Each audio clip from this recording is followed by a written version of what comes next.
Teka lang. It's easier for you that press. Mga ka-Gigi, nandito ako ngayon sa labas ng emergency room. Kasi, napaso yung leeg ko. Ayan o. Ang sakit. Isang magandang tanghali sa inyong lahat from Finland, mga ka-Gigi.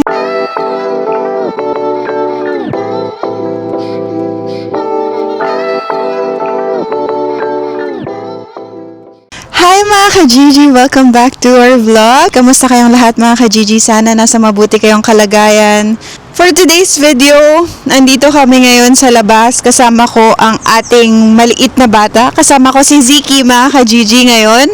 Yan, so meron tayong dadalawing tao. Meron tayong bibisitahing tao, mga ka-Gigi, special na tao sa aking buhay. Hindi ko muna sasabihin kung sino yon, pero kasi, kaya ko siya bibisitahin mga ka-Gigi kasi na-aksidente siya. Yan, so na-aksidente siya mga ka-Gigi. Naglilinis siya ng exhaust, tapos nabaksakan siya dito mga ka-Gigi sa bandang kilay. May explain ko sa inyo kung ano yung nangyari sa kanya. Paalis na tayo. Yan, ito lang ating outfit check. OOTD mga ka-Gigi. Pants, shirt, at sandals. Yan. So, nag-sandals lang ako mga ka-Gigi. Tapos bag. Pero meron akong jacket dito sa loob. Meron rin kaming payong ni Ziki if ever na umulan. Siyempre, dapat parati tayong handa. Ziki, outfit check with mama. Yan. So, naka-hoodie lang siya. Tapos, pants na black and yung shoes niya, mga ka-Gigi, binili nila to sa Estonia. Transformers na umiilaw. Show mga ka-Gigi your shoes. Umiilaw yung shoes niya, mga ka-Gigi. Yan. Tapos, naka-Spider-Man na bag. Iba-iba, mga ka-Gigi, yung ano niya. May Sonic, merong Spider-Man at Transformer. Yan. So, makikita nyo ngayon, maganda yung weather for today's video. Maaraw, mga ka-Gigi. At nakita ko sa weather, hindi uulan. Kaya sana hindi umulan. Kaya naka-t-shirt lang tayo. Tapos yung t-shirt ko, mga ka-Gigi, ay Portugal. Tapos ganito siya sa likod. Yan. Binili ko to sa Pilipinas, mga ka-Gigi. Kaya ako to sinuot kasi yung special na taong pupuntahan natin ay half Portuguese, half Angolan. Alam niyo na kung sino yun, mga ka-Gigi. Kung sa mga previous vlogs napapanood nyo, yung vlogs ko, mga ka-Gigi, kilala nyo na kung sino yung tinutukoy ko, ang aking bestie. Let's go, mga ka-Gigi. Bisitahin natin siya dahil siya ay na-aksidente sa trabaho. Sobrang nag-alala ko. Tinawagan niya ako kagabi, mga ka-Gigi, na sabi niya. Tapos meron na siya ditong parang plaster dito. Sabi ko, ano nangyayari? Tapos yun nga, nabagsakan siya nung exhaust kasi pinaglinis siya ng exhaust, mga ka-Gigi. Yung exhaust sa hotel, marami yun. Tapos sobrang talim nun. Kaya merong special gloves para dun. Ang dami ng mga chefs. Ang dami ko ng mga katrabaho na aksidente at nasugatan doon sa paglilinis ng exhaust na yun. Pero para sa akin mga ka-Gigi, itong trabaho na to ay para sa lalaki. Hindi ko alam kung bakit ibinigay sa kanya itong trabaho na to, kaya naiinis ako, mga ka-Gigi, sa totoo lang talaga. Naiinis ako. Hindi nyo lang alam yung inis ko, hindi nyo magigets yung inis ko, pero itong taong to, pinaglinis yung bestie ko, si Betania, ng exhaust. Hindi ko rin maintindihan kung bakit, pero anyway, mga ka-Gigi, kailangan ko siyang bisitahin. Dahil kagabi, sinugod rin siya sa ospital. Hindi niya na ata natapos yung shift niya. Sinugod siya sa ospital kasi kailangan tahiin. So ngayon, bibisitahin natin siya. Tignan natin kung ano lagay niya. Pero yun, mga ka-Gigi, let's go. Sana samahan nyo kami ngayong araw na to. Panoorin nyo hanggang dulo. Malaking bagay yun sa akin, mga ka-Gigi. Don't forget na mag-comment sa baba kung taga saan kayo, kung anong oras nyo napapanood itong vlog natin. At sana wag nyo kalimutang i-share yung ating vlog, mga ka-Gigi, para marami pang makapanood ng mga contents na ginagawa ko. So, let's go, mga ka-Gigi! So, kung makikita nyo, ang ganda ng weather ngayon. Ang araw ay nagpakita ngayon. Pero mga ka-Gigi, malamig yung hangin. Pero okay lang kasi at least merong araw, hindi ganon ka lamig. Naglalaban yung init tsaka yung lamig, kaya okay lang. Yan. So, si Ziki, oh. Big boy na to, mga ka-Gigi. Big boy na yan. Say hi!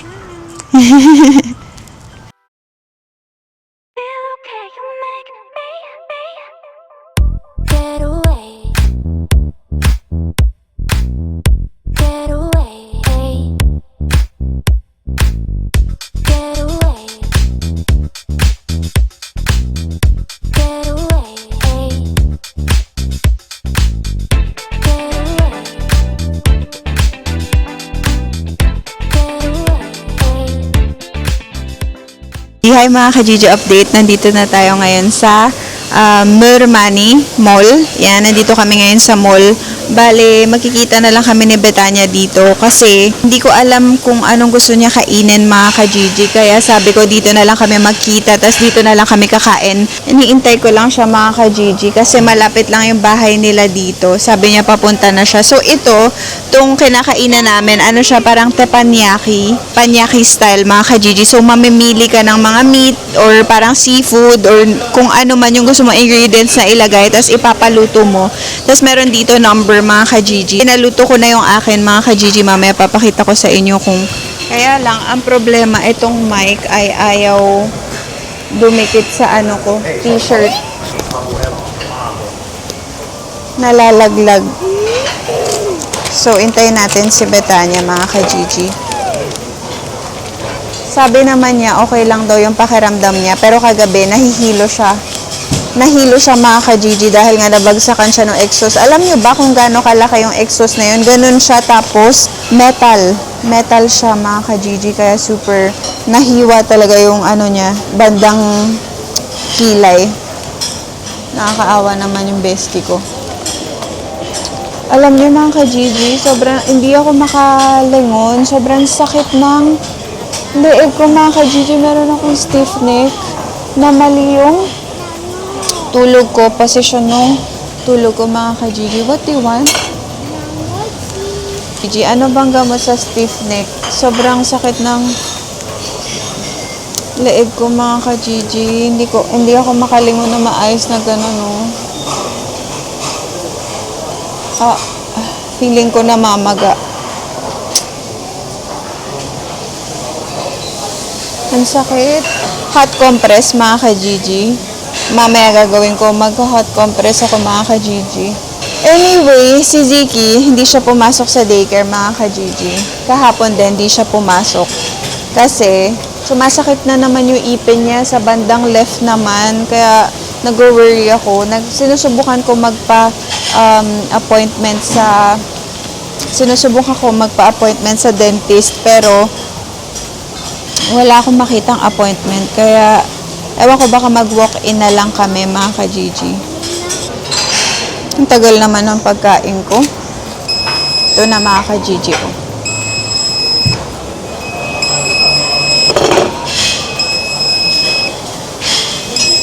Kitos!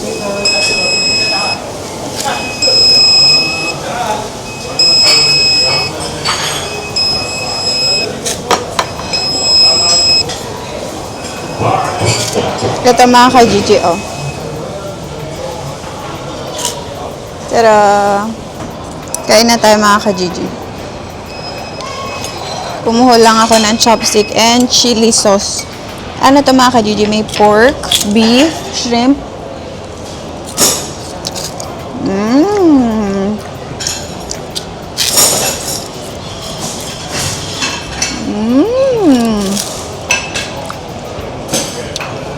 Sarap mga ka-Gigi.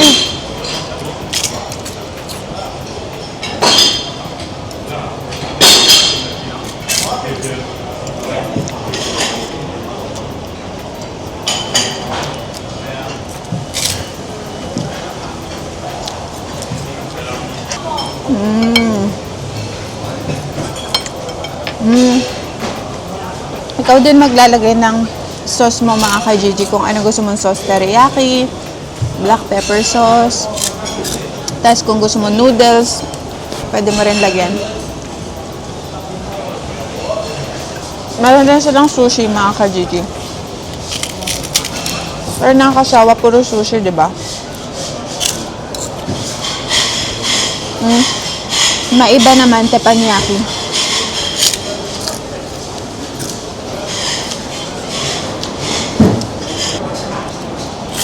Tagal naman yung bestie. Hindi siya masagot. Meron yung shrimp. Pork. Mushroom.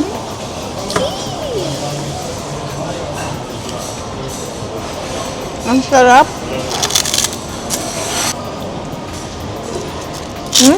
Kain tayo mga ka-Gigi. Sorry, hindi ko kayo naiyaya.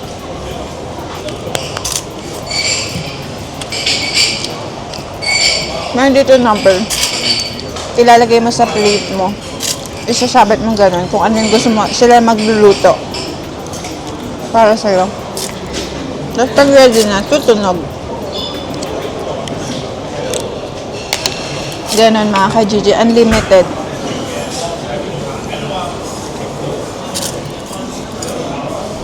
Ang sarap ng pagkakatimpla ko dun, ah. Malapit na si Betania, mga ka-Gigi.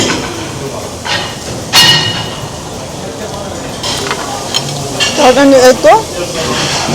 Hello. Hello! Look! Who's here? Where's Mama? Downstairs. Why? I just came first. She was speaking with Angel. I don't know. You want to eat? Or you're full? What do you think? I want to eat. You want to eat? Are you sure? Yeah. Okay. How old? 9. 9 years old.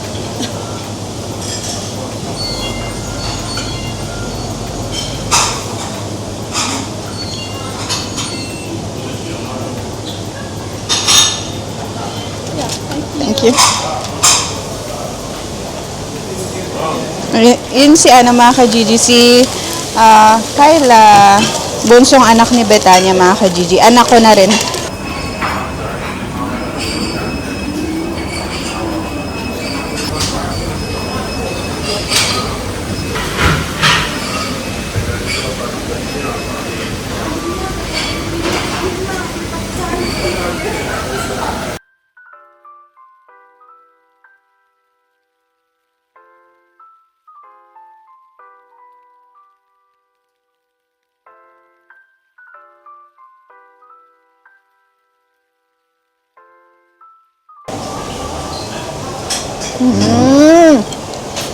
Sushi.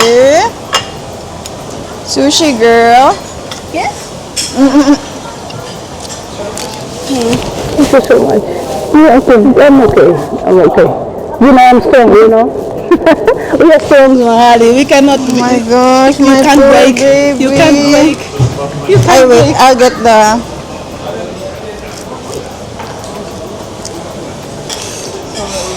Ay, mahali. Hey, Tiki. Hey, my baby. How are you? Ziki, look. She's talking to toy. Pipi. Kiss Tita, How kiss. are you? Give me a hug. Love, love, I need Tita, a love, hug for love, my love, baby. love, love. Love, love, love. How are you, my boy? Are you okay? Did you sleep well? Okay. Yes, yes, Tita. You don't like wrap? But not like pie. Oh, damn. Oh, that looks so ugly. So mga ka-Gigi, nakita ko lang tong shop na to. Dito yun sa may Murmani, malapit kila Betania. Ngayon ko lang to, first time ever ko nakita tong shop na to. May iba't iba siyang klaseng mga paninda, mga ka-Gigi. Nakakatuwa, ang daming makikita dito. Asukar. Asukar yan. Ito, tignan nyo. Ang daming mga makikita dito, mga ka-Gigi. Meron silang mga iba't ibang klaseng gamit sa bahay. Parang divisoria sa atin. Mga ka-Gigi, nakakatuwa. Pero medyo, hindi ko alam medyo pricey. Pero ito ang cute. 8 euros. Pang tea. Tas wooden. Yung ano niya, alam niyo naman, mahilig ako sa wood. Ito, mga luggages. Ay, naku, nangungulit na naman tong isa. Nakakita ng toys. Di na naman ako tatantanan nito. What?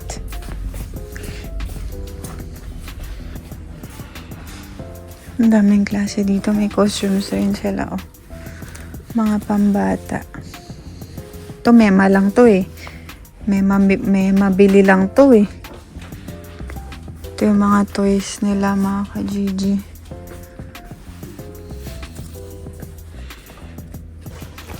Tingnan niyo mga ka-Gigi, oh. Ang ganda ng mga pots. 7 euros. Tapos ito, 8 euros.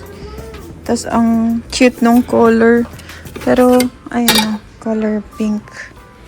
Pero hindi ko lang alam kung gumagana yun sa ano ko. Spider-Man? Wow! That's fine. That's scooter, Ki. That's not bike. That's scooter. Go, go, go, go, go. Go.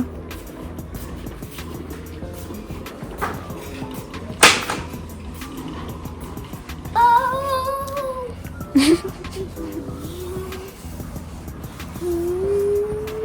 Meron rin sila dito mga carpets, mga ka-Gigi. Oh. That's fine. Put it back. Mama, fine. Ito, mga carpets, cortina. Ito, mga... Dito pala mabibili yung mga malalaking pots. Ito, oh. Wow! Ito, mga ka-Gigi, mga unan, cortina, mga pang-partinis. Grabe! Sobrang tinawag ako nga si Betania, mga ka-Gigi, kasi ano, ang daming mabibili dito. Pero ang tagal dumating ni Bestie.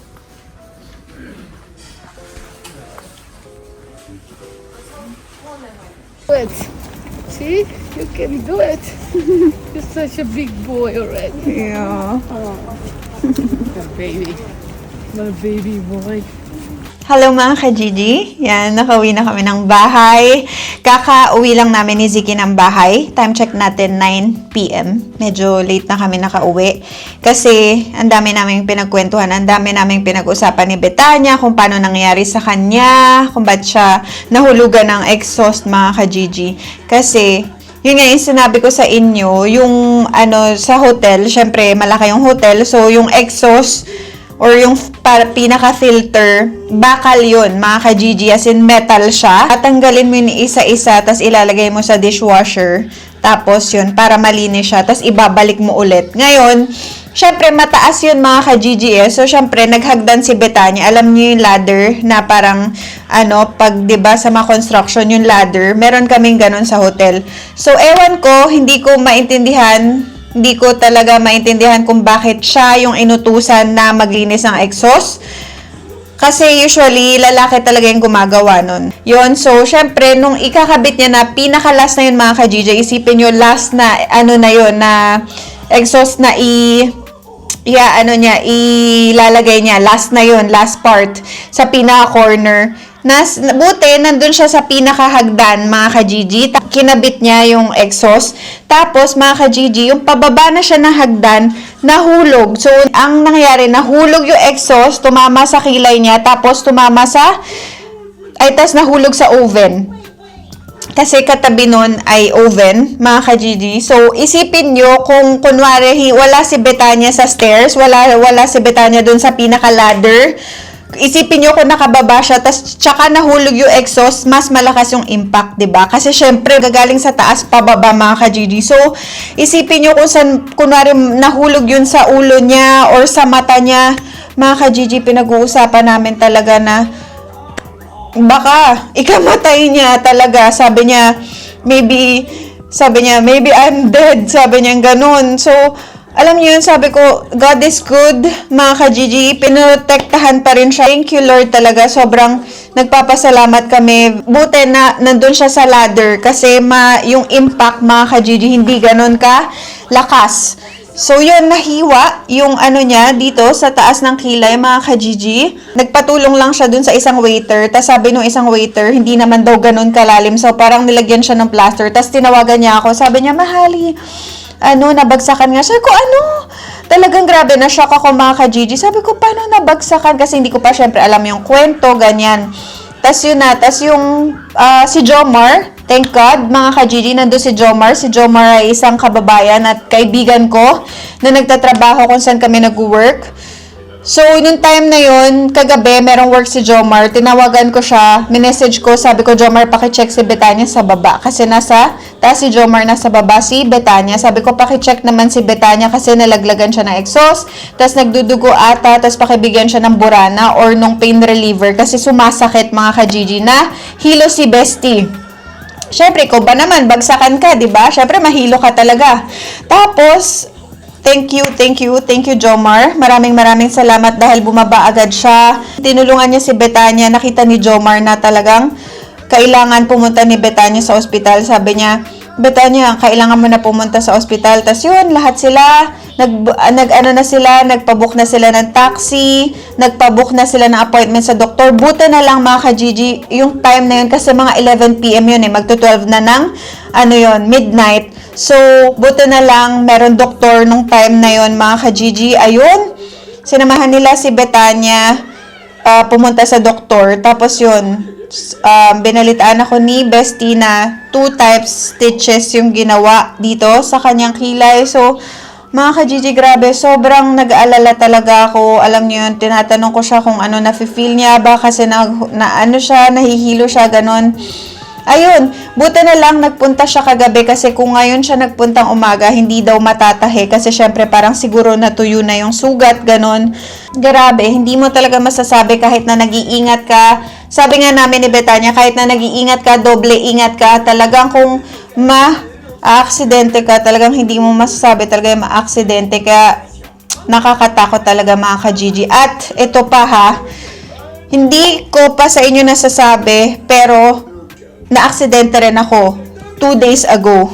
So mga ka-Gigi, sabay pa kami na aksidente ni Bestie. Magkasunod kami na aksidente. Una ako mga ka-Gigi, papakita ko sa inyo. Na-vlog ako noon. Ito mga ka-Gigi, kung makikita nyo, meron ako ditong takip, meron siyang band-aid. Kasi mga ka-Gigi, yun, na-aksidente rin ako. Pero hindi sa work, dito sa bahay mga ka-Gigi. Yan, papakita ko sa inyo kung ano nangyari sa akin.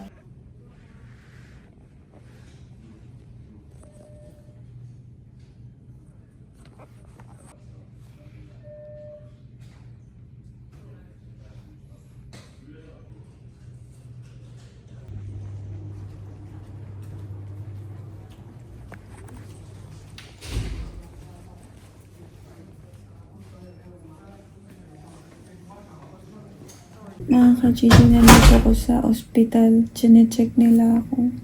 Kasi napasok ako sa leeg. Ang sakit.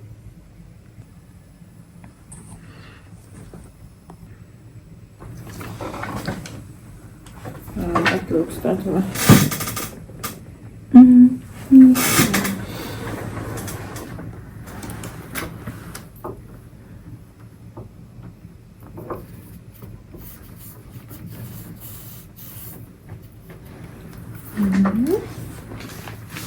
This is for you and another one. For instance.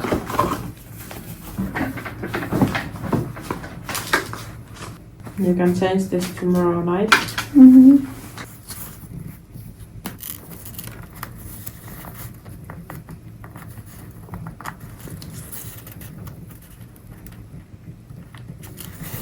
No.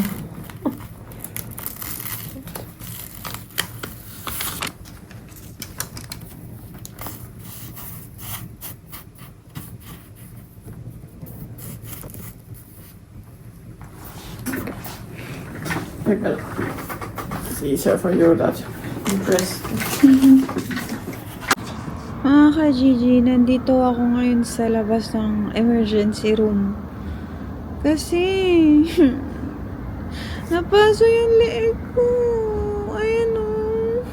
Ang sakit. Nihintay ko si Keng tsaka si Ziki kasi si Keng naghatid sa akin mga ka-Gigi. Dito sa emergency. Dahil na-aksidente nga ako. Dahil hindi ko naman alam. Nagluluto kasi ako mga ka-Gigi. Tapos pagka iaangat ko na yung karne, biglang nadulas. Tapos biglang tumalsik sa akin yung mantika mga ka-Gigi. Tapos yun, sobrang nahilo ko kasi ang nipis lang ng balat sa leeg, diba? Dito ko, yan o, sa labas. Sumatawag si King. Dito ako sa labas. Sa parking kayo? Sige.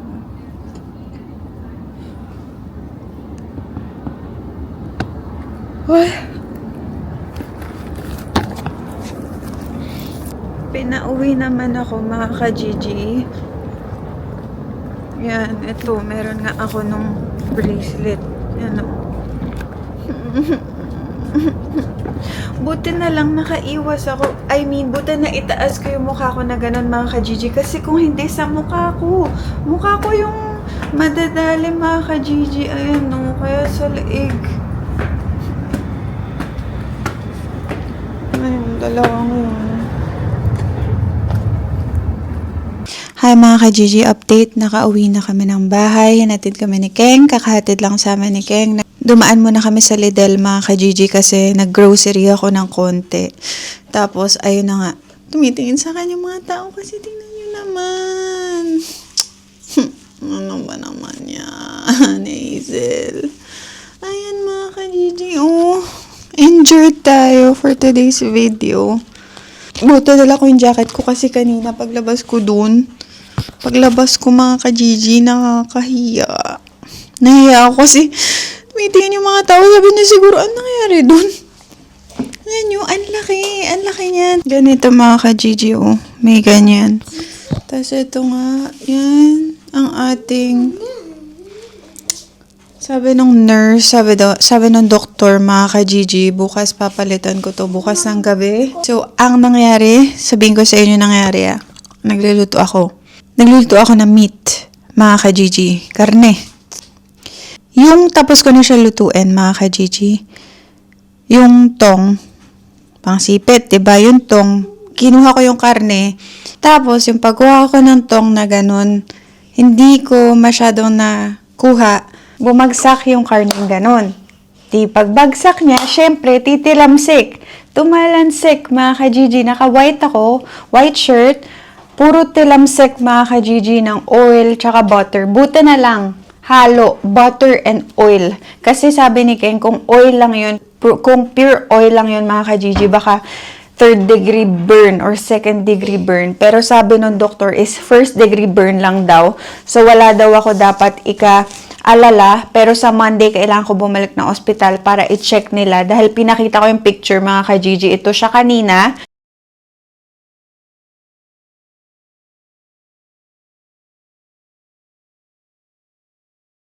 Yung pagkapasok ko. Tapos, ngayon, hindi na siya masyadong namumula, mga ka-Gigi. Kaya sabi nung pag-check, pag yung pinakita ko yung picture, sabi na, oh my God, that's so bad. Sabi niya, that's so bad, sabi nung nurse sa akin. Kasi nagulat siya dun sa picture. Dahil pinicturean ko mga ka-Gigi. Buti na lang talaga, nakailag ako. I mean, hindi naman nakailag, pero nakaganon ako. Gumanon ako kasi ito yung natamaan sa akin, hindi muka. Buti na lang talaga mga ka-Gigi, hindi sa muka. Dito lang sa bandang leeg. Pero dito banda meron rin. Tsaka dito sa kamay meron rin ako mga ka-Gigi. So ginawa ko, kumuha akong towel. Tapos inano ko talaga sa malamig na tubig. Tapos pinupunasan ko ng pinupunasan. Nakastay lang na ganun mga ka-Gigi. Nakastay lang na ganun. Yung malamig na towel sa kumbaga parang cold compress mga ka-Gigi. Ayan, so alam nyo, di mo talaga maiwasan kahit nasa bahay ka, kahit nasa work ka. Talaga pag aksidente mga ka-Gigi, grabe. Pero parang inano ko siya kasi nasasakal ako mga ka-Gigi. Nasasakal ako sa nilagay nung nurse na ito. Para siyang meron siya sa loob na actually binigyan nila ako. Yan, sabi ng nurse, binigyan niya ako nito. Ito yun mga ka-Gigi, ilalagay parang plaster. Plaster siya para sa para sa paso. Tapos ito yung parang pandikit ata to. Yun, so binigyan niya ako, papalitan ko daw bukas ng gabi. So hindi ko alam mga ka-Gigi kung ilang days tayo. Hindi ko alam kung ilang days to sick leave. Pero siguro wala naman kaso yun, hindi naman maapektuhan yung trabaho ko. Pero kasi as of now, masakit siya ngayon mga ka-Gigi. Kaya bago ako umalis ng ospital, pinainom muna ako ng nurse ng pain reliever. Mga ka-Gigi, 2 pain reliever para hindi sumakit yan. So, ka-Gigi, bakit? Bakit dito pa?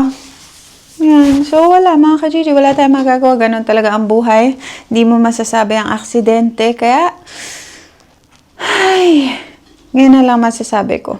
Magkasunod kaming na aksidente. ng aking bestie na si Betania. Wala, ganun talaga. Hindi mo masasabi kung ano mangyayari. Kakailangan maging doble, triple ingat. Yan. So, anyway, mga ka-Gigi, maraming salamat kung nagstay kayo until now sa panonood ng vlog natin. Maraming salamat sa inyong lahat, sa walang sawang suporta nyo sa akin. Maraming salamat sa mga nag-share ng vlogs. Maraming salamat sa nagla-like, nagko-comment mga ka-Gigi, sa walang sawang comment. Sa mga hindi napapagod mag-comment kung tagasan sila, anong oras na, kung anong oras na sa inyo, kung nasan man kayong bansa, mga ka-Gigi, i-comment nyo yan sa baba. Nakikita ko yan, nababasa ko yan lahat. Kaya, maraming salamat mga ka-Gigi. Walang hanggang pasasalamat. Hindi ako magsasawang magpasalamat sa inyong lahat. I love you all mga ka-Gigi. See you soon on my next vlog. Bye! Mwah!